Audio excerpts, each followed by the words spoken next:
From the writer's room at the 10-Speed and Brown Shoe production office, it's the IGN Digigods. And now, two men who spend their days solving crimes, but their nights solving different crimes. Wade Major and Mark Kaiser.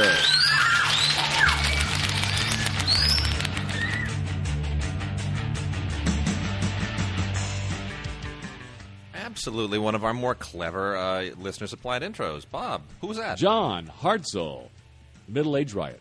Awesome. Yeah, John Hartzell, a longtime listener, has supplied a lot of great openings and does a very cool comic strip, Middle Age Riot. Check it out.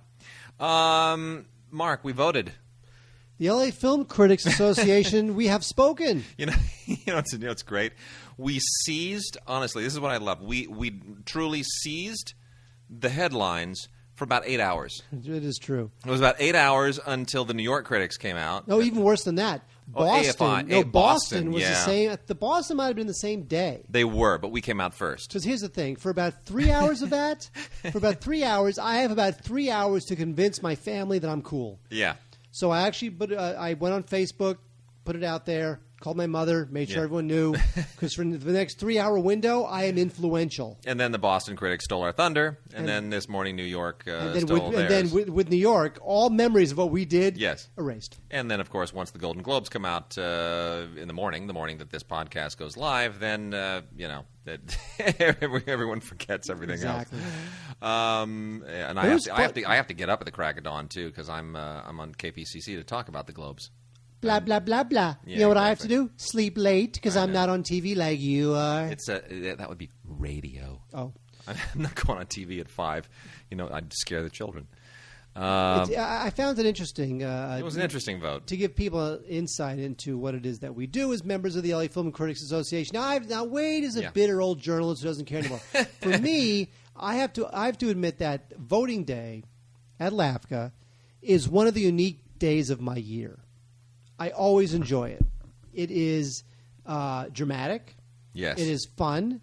It's a day when you feel like you are affecting people. Yes. Like we can actually vote for something that starts the ball rolling to Oscars. Yes. That's indisputable. And in fairness, even though I am a cranky old curmudgeon, we have given awards in the past that really did make a difference in people's lives. I mean, a lot of the time you give awards and it's just sort of, it's peeing in the ocean. You're just adding more noise to an already just incredible volume. But, for example, when, you give those little awards, and we had 2 of them this year, which really could honestly help contribute to a couple of Oscar nominations. I think Jackie Weaver stands a very good chance now because we pulled her out of obscurity and gave her supporting actress. People were thinking of her. I was kind of reading the blogs in the days before we voted, and people actually kind of pegged her as someone who could be nominated, which I found interesting. But when we vote, and we anoint her the best, it does legitimize the thought. Yes. Now, the only recipient who will not benefit at all from what we did, although I agree with it, it's fine, is the woman who started Mother. Yeah, no, she won't get an Oscar nomination, and she's probably not even going to show up to our awards. But you know what? Like half the people are not going to show up because they all live overseas. How gutsy are we? We gave it to Kim Hai-ja. That's pretty gutsy. I don't want to be gutsy. I want to be right. Well, and we were right because she is amazing in that movie. You got to admit. Oh, she's great in the movie. She is incredible. I mean, they're like, what, Mother? Korean movie? Best Actress? Yeah. I mean, look, the movie is completely tweaked. It really is. It is just, this movie is sick and wrong and so disturbed, as many Korean films are, in so many ways. I mean, really, I don't know what they have in the water in Korea, but those people have some serious issues to deal with. But that being said, this movie is larded out with all of those issues. And she just nails it. I mean, she owns this movie in a way I haven't seen in years. Oh, she's terrific. There's no doubt about it. But it's funny because there was very little support for Natalie Portman in Black Swan, who I thought it would at least be a horse race between the woman from Mother and Natalie Portman. But Natalie Portman didn't even come in. Did she even come in 4th place? I could check, but we got to talk about DVDs. DV what? DVDs. Explain. I think we got DVDs here, Mark. What? Let's do some. Oh, you're going to start with something good this week. I am going to start with something good. I'm going to start off with, normally I talk about this in the foreign films, but we're talking about Kronos here. And here's why I think this is important. Now, Kronos is, of course, the 1993 film with which Guillermo del Toro made his amazing debut, and he's been just, hot ever since. Cronos is probably, in many respects, I think still Guillermo del Toro's most interesting movie. I don't think it's his most accomplished film. I certainly don't think it's his best film. But in many ways, it's his most interesting because it's the one that relies on the fewest conventions, the fewest movie conventions. The whole thing centers around this weird little kind of scarab device that is somehow kind of it somehow has like occult powers, and from there, Ron Perlman, well, anything with Ron Perlman you got to love. Really creepy, really scary, really inventive, incredibly well done for its low budget. A lot of very, very interesting effects, pre-CGI, mind you. There's no CGI stuff in here. And you get great extras here, especially Geometria, which is a 1987 short that Del Toro did, which he didn't actually finish until this year. So that is super, super cool, and I love the fact that he didn't finish it until this year, which they explain here. Then there are also new video interviews with Del Toro and Ron Perlman. Great video interview with Federico Lupi, who's in the movie. His name's Lupi. Yeah. And, of course, a couple of audio commentaries. One not so good, one really good. The Del Toro one is really good. The other one is kind of, dull because it's got a bunch of people that aren't that interesting to listen to, including the producers. Anyway, it's really highly recommended. A terrific Blu-ray from Criterion, also out on DVD. Definitely go check out Cronos. So what you're saying is go check out Cronos. That's what I'm saying. I'm saying check out Cronos. Mark, you got a niece who loves that crap, don't you? You know what? Actually, I think I'm going to send this to her. Eclipse. Now, I have to admit something, which I will only admit because you are our loyal, diehard listeners. Eclipse is the first Twilight movie I have ever seen. And you loved it. You loved it so much that you ran naked out of the theater afterwards, didn't you? No, I was wearing my socks. Okay, good. I don't know anything about Eclipse or Twilight. This is the first one I saw, actually. And, I thought it was acceptably fine. I heard the first one was terrible, the Catherine Hardwicke one. Yeah, I heard the same. This one seemed acceptably fine. It's this story of the Team Edward and the kids and the vampires. Yeah, the vampires and the wolves. It started a whole thing. vampire thing on TV, which is just annoying the crap out of me because I can't take it anymore. How many CW shows can you make about vampires? It's annoying now. Really, there are something like 5 or 6 shows about vampires on television. They all have blood in the title. But you know what? Now we've moved beyond vampires into zombies. Whatever. We have. It's awesome. So anyway, in this one, something happens. I don't know what happens. I can't even remember. Look, if you like the movie, you're going to like the movie. What could I possibly say? I don't know. Except to remind you again that I once worked with Kristen Stewart's father. That's right. Could you tell that story again? No, please don't. I will not be doing that. Mademoiselle Chambon is a French film by Stéphane. Give me that. I'll send that to my cousin. Give me that. Yeah, afterwards. I gotta manage. I gotta manage the pile here. The Mademoiselle Chambon is a really cool film. It won a César Award for Best Adapted Screenplay. It was in the running in our Colcoa voting at the City of Light, City of Angels festival this last April. Directed by Stéphane Brisé, who's a very, very good filmmaker. And it's, you know what, I really like this film. It's not brilliant. It's not going to blow your socks off. It's basically another one of those French movies about infidelity, and there are trillions of them. But let's face it, the French make better movies about infidelity than anybody else. I mean, it's one of their favorite themes. It's a really interesting film about a guy who's a contractor who winds up having an affair with his son's school teacher. And what's interesting about it is it's not really a movie about lust. It's just a movie about loneliness and how loneliness can actually kind of change people's lives in particularly negative ways if you kind of give in to the temptations of loneliness. The emotions are really, really honest. It's very sparsely shot. It's very, very it's simple in that kind of French New Wavy way, and I really enjoyed it. It's got an interview on here with Stéphane Brisé, along with some deleted scenes and some trailers. Nothing really huge, but if you have a chance, check it out on Blu-ray. The Blu-ray is very, very nicely done. The people at Kino Lorber, that is again the collaboration between Kino and the Lorber Films people who have kind of bounced around from distributor to distributor. They've now landed with Kino. Really very nice, and again, not necessarily a film that just explodes on Blu-ray, but it's the subtle tones of the transfer really come through very, very nicely. So if you have a chance to at least rent it, check it out. Mark, did you like Micmacs? I love the production design. I loved what Jean-Pierre Jeunet brought to it, because that's what Jean-Pierre Jeunet brings to everything. Yeah. But you know what? I was disappointed in it. It felt a little kind of meandering to me. I got to agree. I so like him, and the stuff that he did with Caro, with Mark Caro, like Delicatessen, City of Lost Children. That stuff is just great. I love all that stuff. On his own, I've been kind of hit and miss, and this one's kind of more miss to me.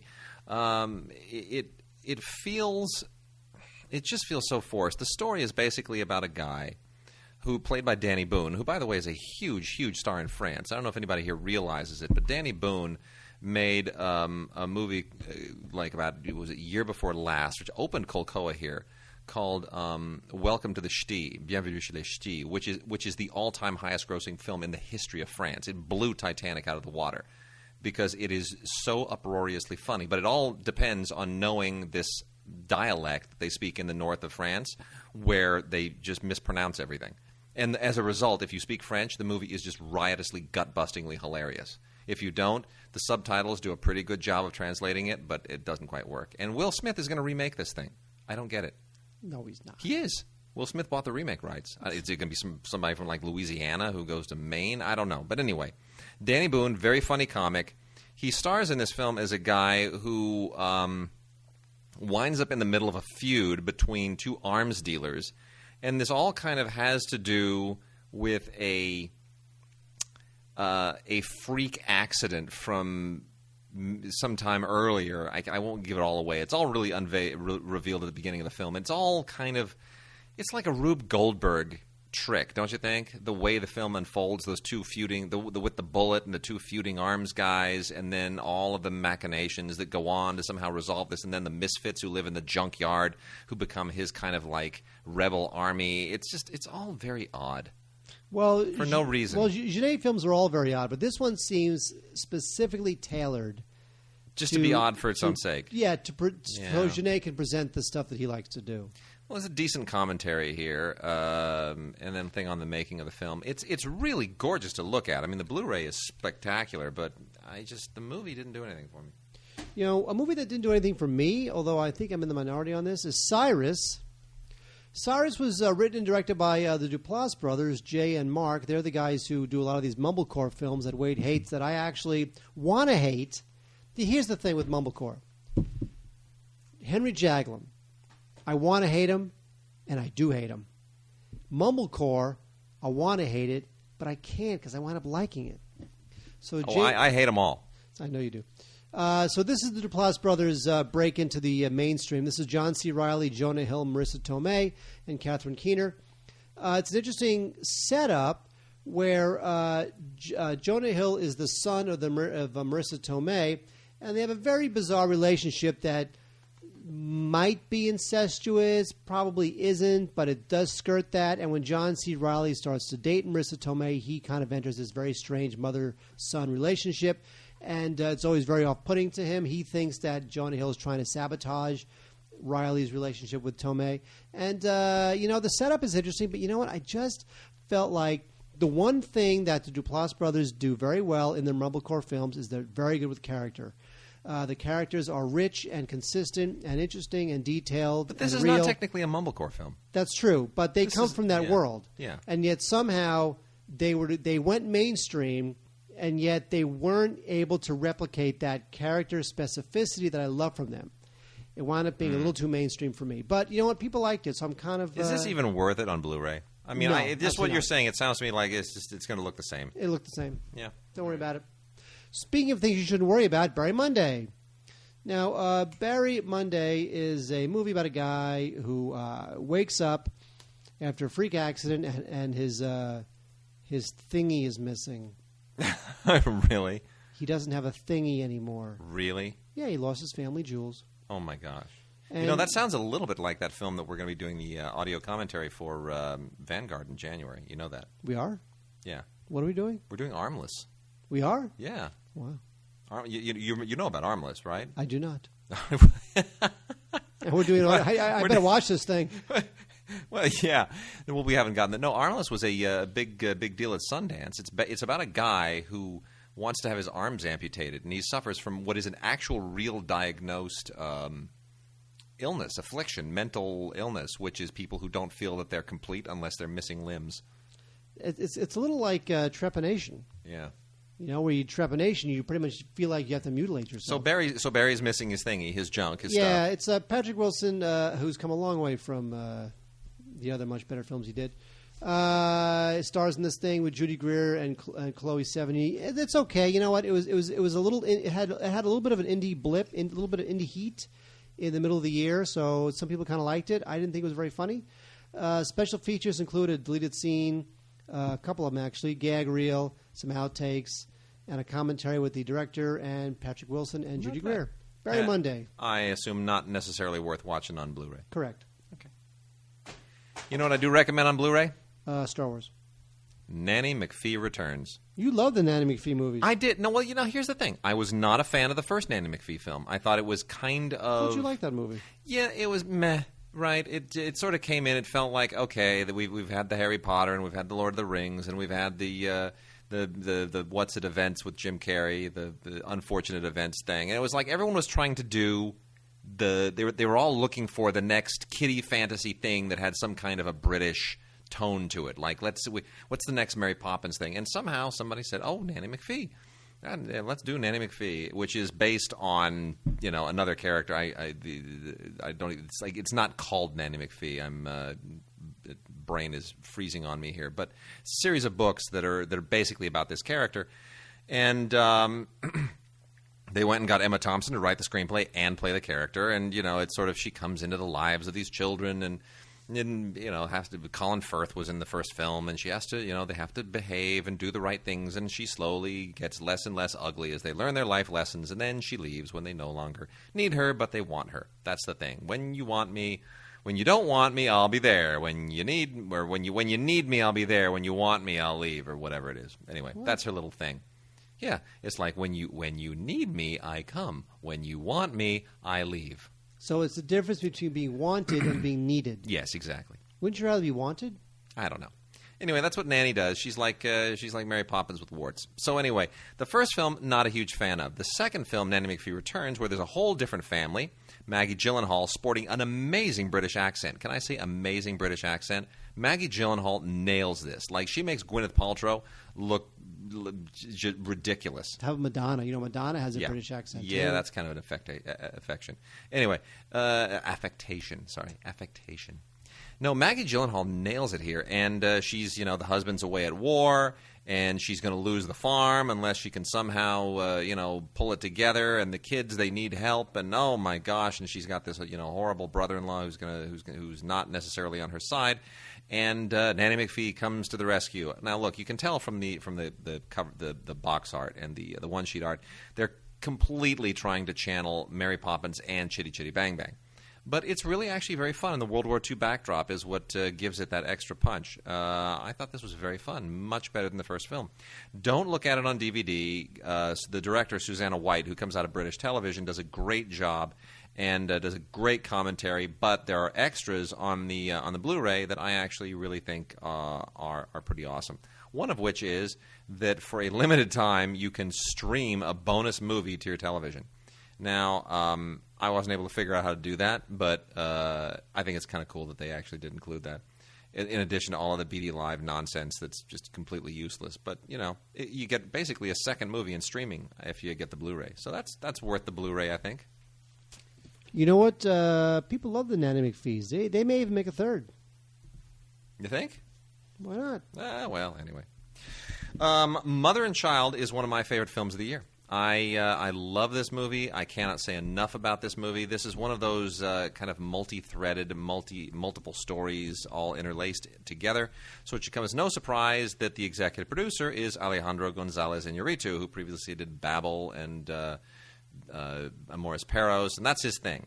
And his good friend Rodrigo Garcia wrote and directed it. It is in English. Don't let the Spanish names throw you. It is in English, and it is basically about families and mothers and daughters and sons and children and how these several different families intersect. Now, the two stories that you know intersect is one with Annette Bening as a woman who's kind of become an old maid, and she'd given her daughter up for adoption years earlier and doesn't know what's become of her.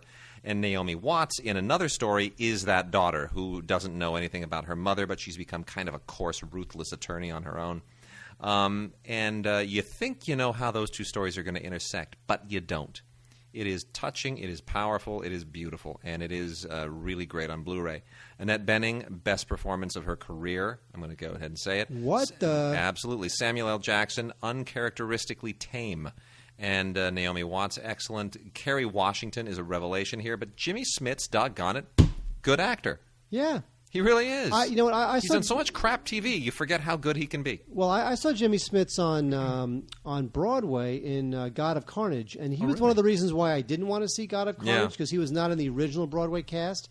The original Broadway cast included actors like James Gandolfini, who I much rather would have seen, but Jimmy Smits took over, and you know what? He was very good. He's really good. He was good on Broadway. He's really good. So, not much by way of extras here. There's, some featurette and EPK type stuff, but gosh, what a great movie. You know, wait, speaking of great movies, how about The A-Team? Oh, gads, it finally came out. Wait a second. Look at this. What? Blurbed on the bottom, the best action film in years, Box Office Magazine. You've got to be kidding. Really? Who wrote? Wait, hang on for a second. You go look that up. I would look that up right now. That's I'm astonishing. Not kidding. I am not kidding. I want the best action film in years. Who the hell wrote that? Who do you think wrote that? Yeah, I know it's Pete. I mean, honestly. Oh, heaven help us. Okay, well, the A-Team is finally out. You know, we had some listeners email us at gods@digigods.com not long ago about, hey, where's the A-Team? All the other big summer movies have come out, and it was true, and this for good reason. This never needed to be made. I have to admit I'm a little biased here because I actually, and I may have mentioned this before, there were something like 15 writers on this thing over the last 12 years. 12 years. 12 years it has taken them to get this movie out of the gate. And over that time, over those 15 writers, I actually know 3 of those writers. Well, hang on a second. We have confirmed it is Pete Hammond. Let me do a find on the word best and see if he actually wrote that. Wait a second.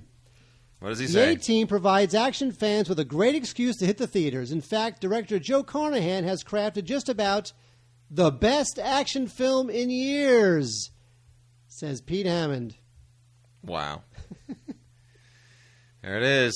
That's our Pete. Okay. Anyway, this movie blows. No, honestly, I know 3 of the writers that have been on this thing since the beginning, and it's a sad case of affairs. Nothing that any of them wrote is anywhere even remotely connected to this. But it's kind of funny that I have been exposed over the years to intermittent progress on this dumb thing, and it turned out for naught. The Expendables was a better movie, made for way less, made more money. And you know what? Really, this movie's no better or worse than The Losers. No, it's not. You know what? Does it look good on Blu-ray? No, because you can see all the CGI in spades. All that CGI crap with the tanks and coming through with the tanks with the parachutes. It looks terrible. So the Blu-ray actually hurts this movie, believe it or not. It just everything is way too clearly hokey. Anyway, The Other Guys is a movie I think Mark liked a little more than I did. I thought it was funny. You know. I was expecting nothing. It seemed like it's like a lame title, and I'm not a big fan of Mark Wahlberg. He's fine. And see, I love Will Ferrell. I really do, but he's just gotten lazy. Here's the thing: I like things about it. It just doesn't hang together for me. It's long. It's long. It's too long. I'll give you that. And I think it's one of the weaker Adam McKay, Will Ferrell efforts. I wanted something a lot sillier. Now, I did like Michael Keaton in it. It was nice to see him get goofy again, because he hasn't been goofy in a long time. I'm a little tired of Steve Coogan playing evil, because he can be goofy and funny too. So, don't do that. Don't do that, Steve. But what's interesting here is that this is the unrated other edition, which has both theatrical and the extended version. I don't see any point to there being an extended version of this movie. It was too long to begin with. But if you're a nut for this movie and you think, oh my gosh, really? I get to have 2 versions of the other guys? Knock yourselves out. Damn right. There are a lot of Blu-ray exclusives here, so we got to recommend the Blu-ray on this. Lots of, even beyond the extended edition, there's a lot of additional stuff because Will Ferrell improvises like a crazy man. So there's just tons and tons of cutting room floor stuff that you're going to get here. Gag reel. There's a really funny thing here called a music video for Pimps Don't Cry. Hilarious. Absolutely hilarious. Which, is sort of featured in the film. And then there's a really goofy thing here called a Mom-mentory, which is it's a commentary with the Will Ferrell's, Adam McKay's, and writer Chris Henchy's moms. It's very odd. But, cute, funny, gimmicky. You're not going to want to listen to much more than about 10 minutes of it, and then it's done. But that's the other guys. Mark, you dug this. I did. I thought it was funny. Well, it is funny in bits. It just doesn't hang together. It's one of those movies where just when you think it's becoming as unfunny as you thought it would be, it makes you laugh. That's interesting. Put that on the cover. Okay. Blurb it up. Just when you thought. Okay. I'm not sure I can say that again. All right. All right, on Blu-ray, this is one of the big Blu-ray releases of the week. This is Alice in Wonderland. 3D. This is in 3D. Now, as y'all knows... This means you got to have a 3D Blu-ray player and a 3D television. That is correct. So that the full 3D effect is manifest. Now, I'm surprised they did this because nobody has a Blu-ray 3D player. And nobody has a 3D TV. But these things are coming out fast and furious now. We've had Clash of the Titans, and we've had a whole bunch. And we actually have a documentary 3D Blu-ray today as well. Now, I've gone. They're pushing them like crazy. I've gone on record as saying that I went to a store, watched 3D TV, and thought for certain applications, especially video games, could be awfully cool. Yeah. Now, this version has the Blu-ray 3D. By the way, 3D is going to save the Blu-ray format. See, I'm not convinced about that. Blu-ray 3D. I don't think it needs saving. Blu-ray 3D.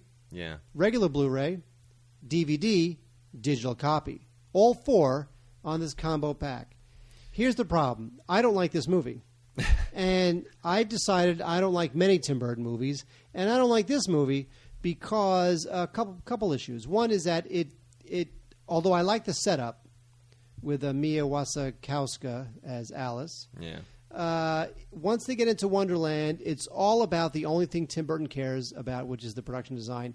And they veer so far from the original story that this is like a sequel to the story. Is the problem? She goes back. She goes back, but you know what? By the time towards the end, when she whips out an enormous sword and has the gigantic sword fight with a big dragon lizard thing, this is Alice in Wonderland. I know. This is like a standard Clash of the Titans. This is not a reverent, respectful way to remount this story. And you know what? Johnny Depp wasn't very good. I didn't think Johnny Depp was good in Willy Wonka. No.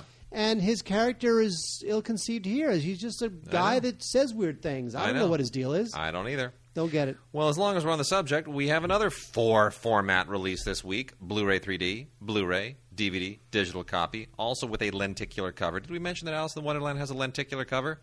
Yeah. Oh, we did mention that, except we didn't. Well, this one has it as well. Obviously, they're trying to push the whole 3D idea.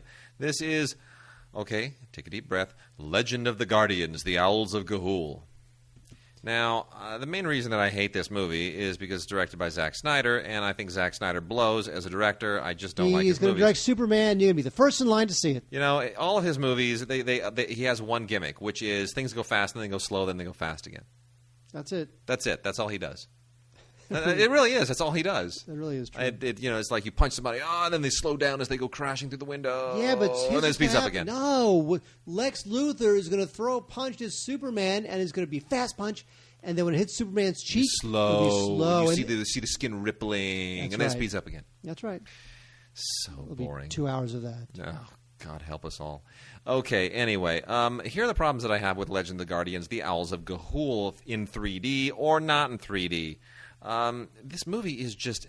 The animation, you're going to laugh, but the animation is so good, the movie sucks. I don't get it. Here's the thing. They went to like subatomical lengths to make every single ripple on the feathers of these birds be real, and the birds are just so believable and real. And honestly, I was thinking, you know what? This thing would have been better if it were just 2D cell animation done like The Secrets of Nim, Don Bluth style. Then I would have totally bought it. But it is so heavy, it is so busy, it is so in your face, there's so much detail, it is so aggressive. Yeah, but the kids got to think it's all cool and stuff and junk. It's too much. It's all cool and stuff and junk. It's information overload. And because the owls are so detailed and so real looking, it's hard to tell who's who. There's no kind of distinct characteristic. There are no personalities. Wears a hat, has a mustache. Yeah, exactly. It's not like, Is wearing one of those like beer hats where you drink your beer from the I always knew the difference between foghorn leghorn and Tweety bird. You know what I'm saying? They're both birds, but... they were both... what was a rooster? Yeah, well, exactly. But, they had a unique thing going. And even Heckle and Jekyll. I knew who Heckle was, and I knew who Jekyll was. Heckle and Jekyll. Why haven't they made Heckle and Jekyll? Oh, my God. Did you even watch... Okay, we're going way afield here because we hate talking about this movie. Are you asking me if I went to see Yogi Bear in 3D? No. Who cares about that? Did you see that video that producer Mike from Stupid for Movies sent us with the alternate ending of Yogi Bear? Did you watch it? I did, but it's funny, but I'm loath to actually enjoy it because it was put together and directed by the guy who did the 3D Voyage to the Center of the Earth. No, with Brendan Fraser. But the whole thing's a joke. I'm sure it was put together by some guy, some kid. It must be. No. It was that guy. Really? The Yogi Bear thing that was off of the assassination of Jesse James by the coward Robert. Yeah. Yeah. There's no way. Yeah. I'm looking that up right now. It's the guy who did but I thought it was a gag. I mean, it would seem really disrespectful to the franchise to do a gag thing incredibly disrespectful. where he dies and gets his head blown off. Yeah, I think it's kind of cool, actually. But I don't know. Well, anyway, Legend of the Guardians, the friggin' owls. This thing is just straight up Joseph Campbell BS. It's, the good owls and then some evil tyrannical owl who's got some weird magnetic force that he brainwashes and seduces other owls. He's going to invade the good owls. No one cares. It's all Lord of the Ringsy, and it's just I fell asleep during this movie. Wait, no one cares. I did. I fell asleep. From Entertainment Weekly, Yogi Bear, Boo Boo kills Yogi in fan-made fake ending. The new Yogi Bear movie doesn't come out until this Friday, but the definitive Yogi Bear fan video may have already arrived. Capitalizing on the fact that the 3D animated version of Yogi and Boo Boo look both ridiculously cute and freakishly creepy, a savvy animator has put together a completely new, impressively realistic-looking sequence. It's really... You've just Google Yogi Bear and alternate Seriously. ending. It is hilarious. It's intense. And then they put the credits at the end. Yeah. I got to watch it again. Brilliant. Wait, talk about something while I watch it again. All right, well, one more 3D Blu-ray this week. This is Blu-ray 3D and Blu-ray. Again, a lenticular cover. IMAX Space Station 3D. And like all these things, they have little instruction on the back that says, to watch the 3D version of this movie, you need full HD 3D TV, compatible 3D glasses, Blu-ray 3D player, and a high-speed HDMI cable. And you also need about $10,000. Yeah, I mean, it's just, But here, I'll say this. I'm still not on board with 3D or Blu-ray 3D or 3D televisions or any of it, but... if you're going to do it, like Mark says, it works for games. There is something about the IMAX Space Station thing that kind of works here. Now, Tom Cruise narrates this. I'm just giving you ample warning because that kind of throws you a little bit when you hear that voice. But you know what? I mean, any footage of the space station is super cool, and I think it's just as cool without the 3D. But you know what? It works a little better here than it does in a narrative sense. So maybe this is where it belongs. Maybe this is where the format should live. A really cool indie I want to make mention of here is La Mission. Benjamin Bratt stars in this, and Benjamin Bratt's unbelievably, surprisingly talented brother Peter Bratt wrote and directed it. Now, a lot of people don't realize this, but Peter Bratt is actually a very successful and award-winning filmmaker in his own right. I mean, these are two very talented brothers. This isn't like Benjamin Bratt went through his brother a bone. They got together, they formed a production company to make these kinds of movies that are, that basically are great little indies, but that have some kind of root in the Latino community, the Chicano-American or the Latin American experience. And honestly, this is a really good movie. I was shocked how much I really liked this. Benjamin Bratt plays basically plays kind of a he used to be really, really just kind of rough-hewn and a real problem guy, but he's trying to deal with the fact that his son. How do I do this without giving this away? He's trying to develop a better relationship with his son, despite the fact that his son is not what he always suspected his son was. Why are you laughing? You're reading something. Because at the end, Yogi turns into a bearskin rug. Okay. The credits. That's it's great. The best. You got to watch this. You're killing my moment here. Anyway, check Who this cares out. about Benjamin Bratt? Move on. So many other movies to talk about.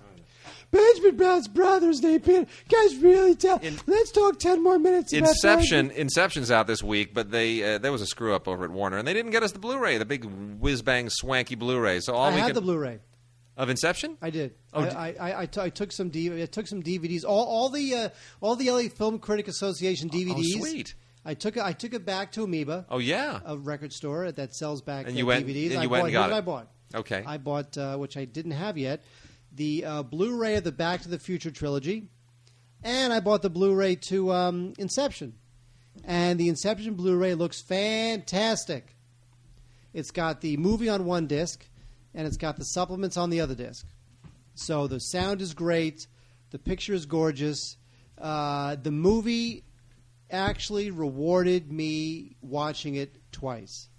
Because the first time it's so freaking complicated that you really get the sense that Nolan has no idea what's going on, but he wants you to think he does. But then when you watch it again, you realize he does know what's going on. Okay. I'm not going to be watching it again. I'll just say that. Some docs here. We're going to blow through some docs real quick and then wrap up with a little bit of TV and maybe some other things if we have time. The Roger Nygard, who directed Trekkies, which is a freaking hilarious movie. I just can't get enough of Trekkies, has done another movie, which we have on Blu-ray here, called The Nature of Existence. This thing has been a real hot festival film for a while, and it's a bit of a tough sell, but if you stick with it, it actually is kind of cool. I mean, he's trying to wrap his arms around a subject that is so enormous that it really is too big for one movie. But the idea of is there meaning to life? Or it isn't even just religious or spiritual. It is just is there meaning to life? What's the purpose of humanity? That gets into ethics and morality and spirituality and all of these things. It's a huge, huge subject.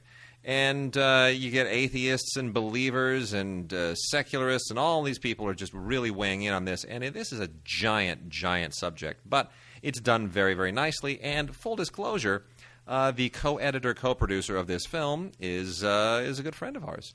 You didn't know that, did you? You know what? I did know that because did you? Paul Tarantino. Okay. He works right. No relationship to Quentin. No, he works right. He works. Actually, I saw Paul at the True Grit screening last week. Oh, did you really? He also works right across the street from me. Honestly, he and I have been exchanging emails, trying to get together for lunch for like a year. Well, then, how's he doing? He's doing great. Well, why don't you come out to the LACMA area? Okay. Where I work and where he works. Okay. And we can all have lunch. We could do that. Well, anyway, I was just thrilled to see him. Paul did a movie many, many years ago, which another friend of ours produced, but we'll cover that another time. Oh yeah, Star Wars. That's exactly it. Anyway, no, it's a terrific little documentary, but again, it's just a huge subject, so don't expect it to be comprehensive. A couple of, actually 3 terrific docs we want to talk about. It's a good doc week. Harlan in the Shadow of Ju Seuss. Now, you like Harlan, Ju Seuss, Dr. Seuss? I'm scared. There was a director of Nazi propaganda films named Veit Harlan, and he wound up directing in 1940 a film called Ju Seuss, which is considered one of the most heinous anti-Semitic films ever made.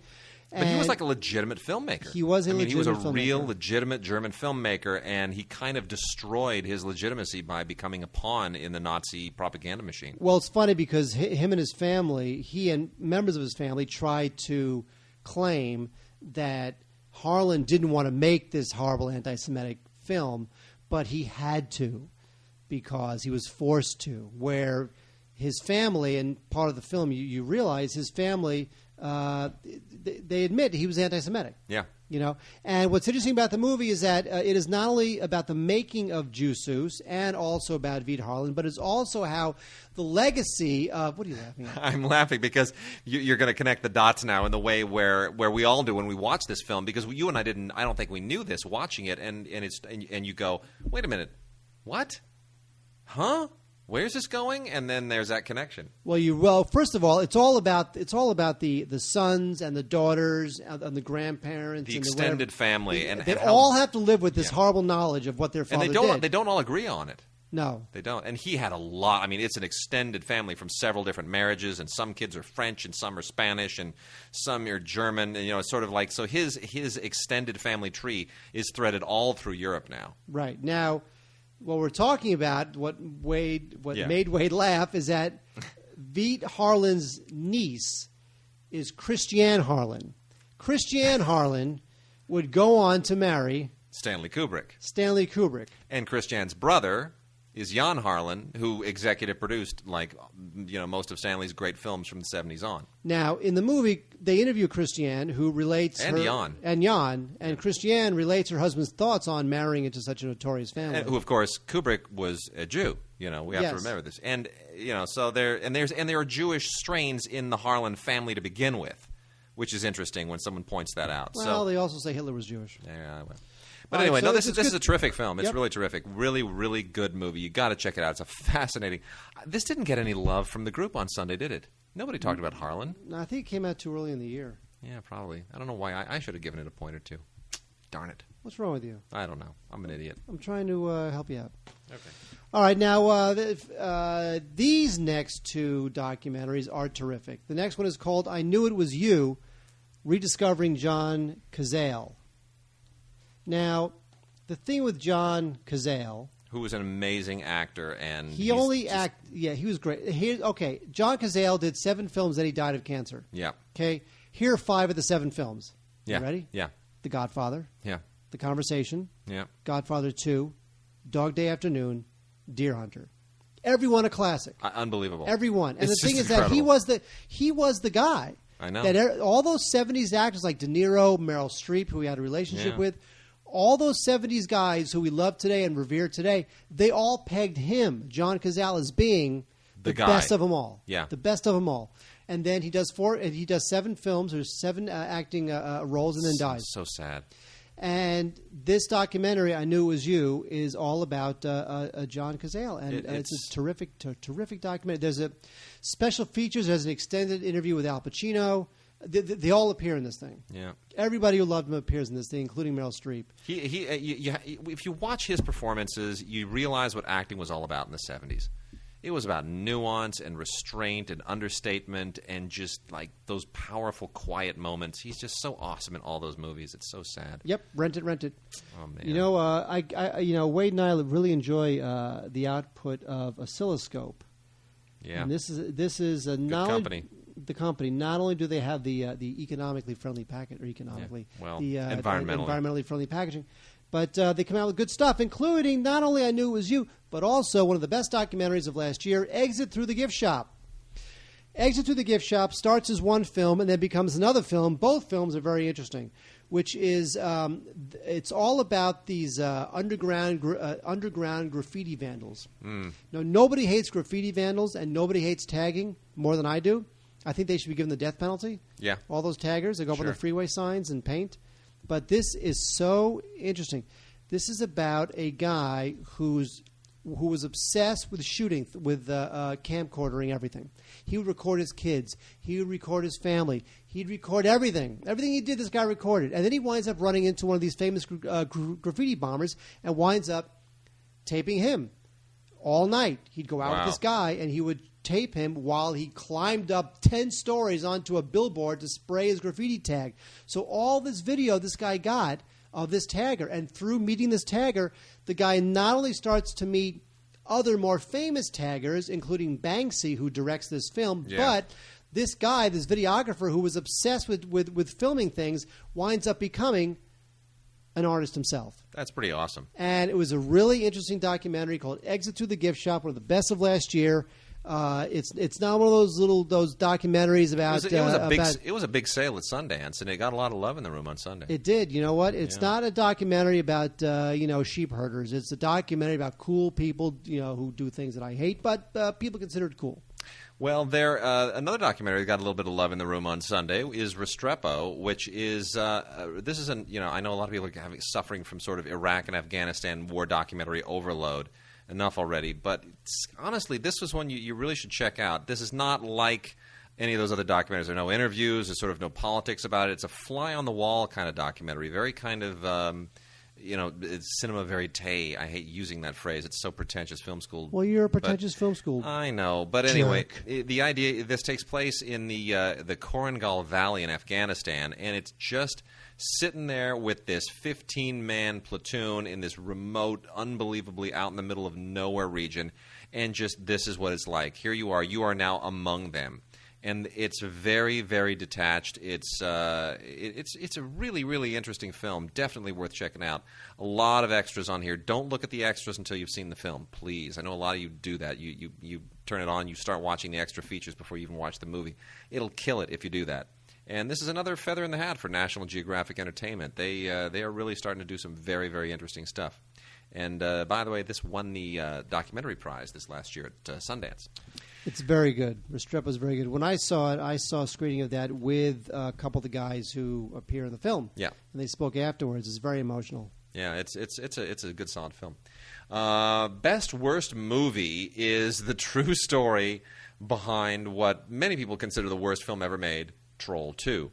Now, I was actually on an NPR show talking about bad movies a few months back when I was given the unenviable position of having to actually defend Sex and the City 2, which I don't think is a good bad movie. It's a fine movie. I think it's okay. It's got some bad moments, but what doesn't? But on the show with me was Michael Paul Stevenson, who was the star of Troll 2, and who has sort of now made a bit of a career out of sort of trying to purge all of that stuff. Well, Michael Paul Stevenson, part of that purging is that he made this movie. So the star of Troll 2 made a movie about how Troll 2 is the best, worst movie ever. So this is his therapy session, folks. And you know what? It's actually really good. Now, if you haven't seen Troll 2, I recommend seeing Troll 2 first so that you actually have a point of reference. But boy, is it insane. You realize just how easily things can go wrong on movies that are probably going to suck to begin with, but how much more they can suck if the people are just out of their minds. A few extras here, some decent stuff, but nothing real special. Nice green keep case, though. And then lastly, before we kind of wrap out with some television, is a double DVD Brian Wilson, songwriter, 1962 to 1969. Now, that 7-year period of Brian Wilson's career is considered just, that's like legendary. And that period in music history, just if you include the Beatles and all the others that were doing stuff, that period of the 60s is amazing. It is just, that is like the groundswell of great music in, the world. But this really gets into his career, but it doesn't quite get so much inside his head, which is the only shortcoming I think it has.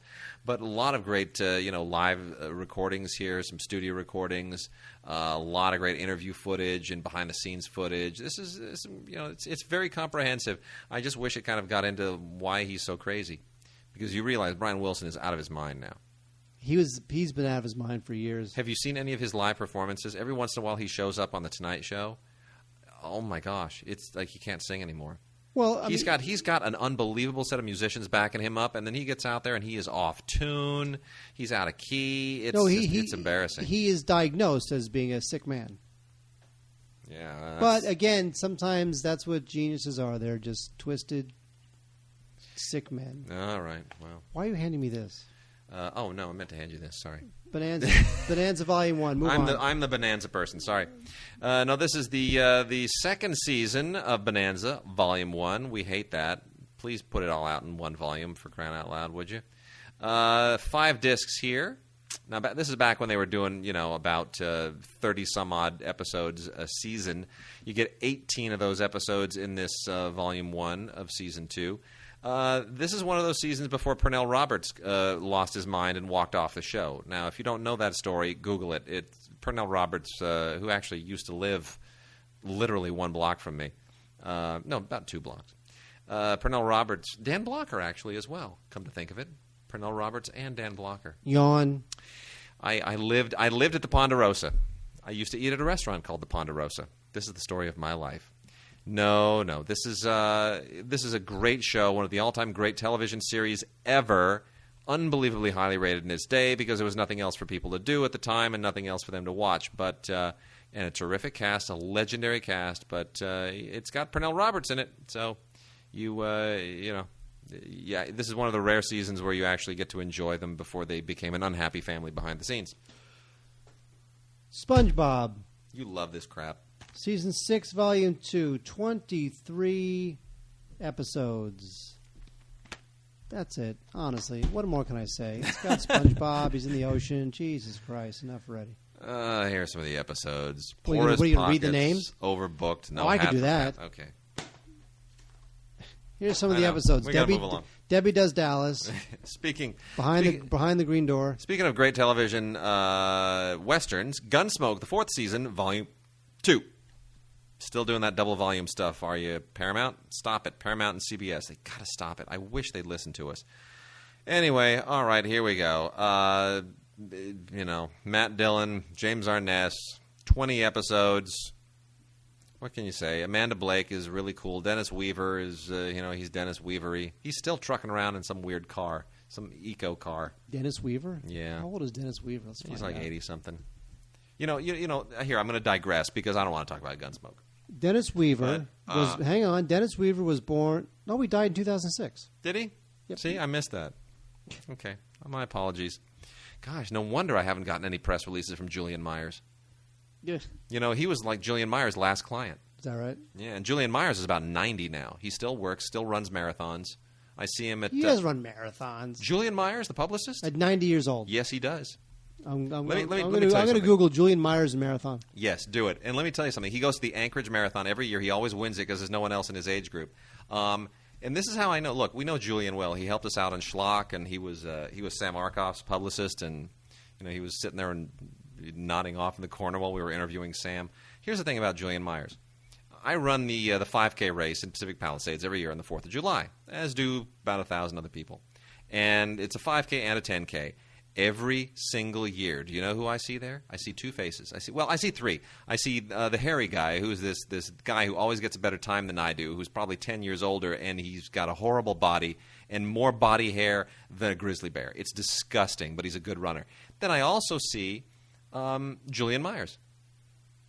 I also see every year he's running the race. It says in 2009, it says Myers has competed in 25 marathons all over the world. See? Told you. Let's spend more time. And then I also see Michael Apted. Let's spend more time talking about people no one cares about. Okay. Kiefer Sutherland in 24, Season 8, the complete final season. Finally. This show just flamed out. It was so hot for so long, and then it just kind of ended with not really a lot of fanfare.